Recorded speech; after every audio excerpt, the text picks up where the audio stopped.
بسم الله الرحمن الرحيم اللهم صل على سيدنا محمد الفاتح لما أغلق والخاتم لما سبق ناصر الحق بالحق والهادي إلى صراطك المستقيم وعلى آله حق قدره ومقداره العظيم. Assalamu alaikum wa rahmatullahi ta'ala wa barakatuh, my beloved sisters and brothers in Islam, Iman and Ihsan. I want to begin by thanking Jamiyatu Ansaruddin for organizing this wonderful symposium. I am greeting Sheikh Munhamin Nanyas and the family of Sheikh Ibrahim Yas and all of the esteemed guests and shuyukh who are present today. I especially want to thank Sheikh Ahmed Bukanyang for inviting me to be here and to Sheikh Mahi Sise for giving me the idn to speak. It is with much honor and humility that I stand before you today.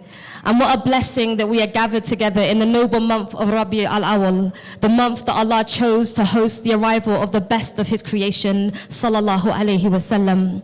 A month that saw a light so bright it illuminated the sky from Makkah al-Mukarramah to Ashams when the Prophet Muhammad was born. And now this month will remain illuminated in the hearts of all who love him until the last day.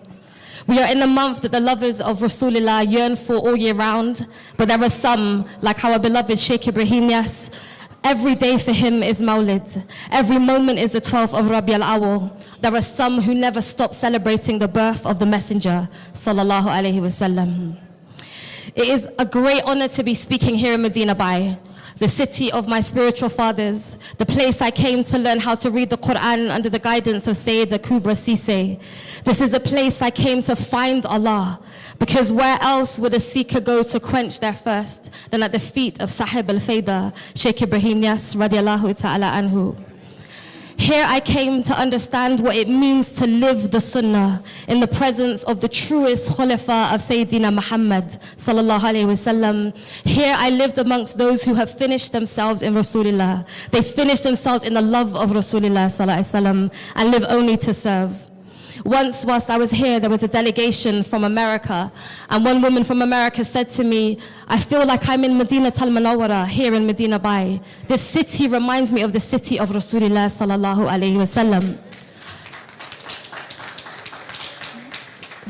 The reason why this is true and the reason why this is important is because Sheikh Ibrahim said about his own city, the secret of the Prophet's city flowed into my city. And he also said, by the love of the Messenger of Allah, my city rises above all cities and goodness continues to happen here. MashaAllah.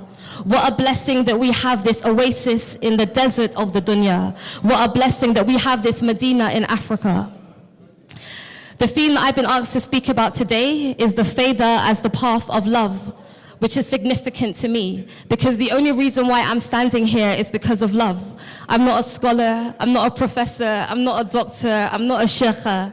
I'm just a poet, a humble poet from London.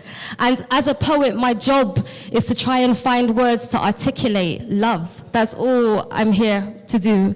So I want to say that I'm here to represent the lovers, actually, the everyday people who are not known, the ones who do not come from noble families, the ones who are not from amongst the ulama, but the ones who love Sheikh Ibrahim with a love that is so deep, it keeps them up at night, a love that keeps their hearts ignited, and a love that keeps their tongues constantly reciting Asma al-Husna, Salawat al-Nabi, until they lose themselves and find Allah, Tabarak wa Ta'ala.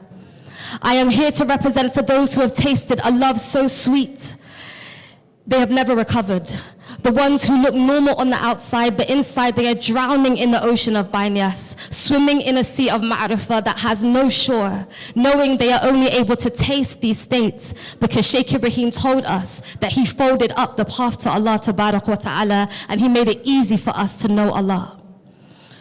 To talk about the Fayda as the path of love is a beautiful subject, but it's a very vast one because the whole affair of the tariqah is an affair of love. Why else would we take a wird? Why else would we do all this extra worship? Why else would we do all this extra dhikr, spend our money to make ziyarah, go around the world giving hadiyah to our shayukh, doing khidmah? Why would we do this if it was not for love?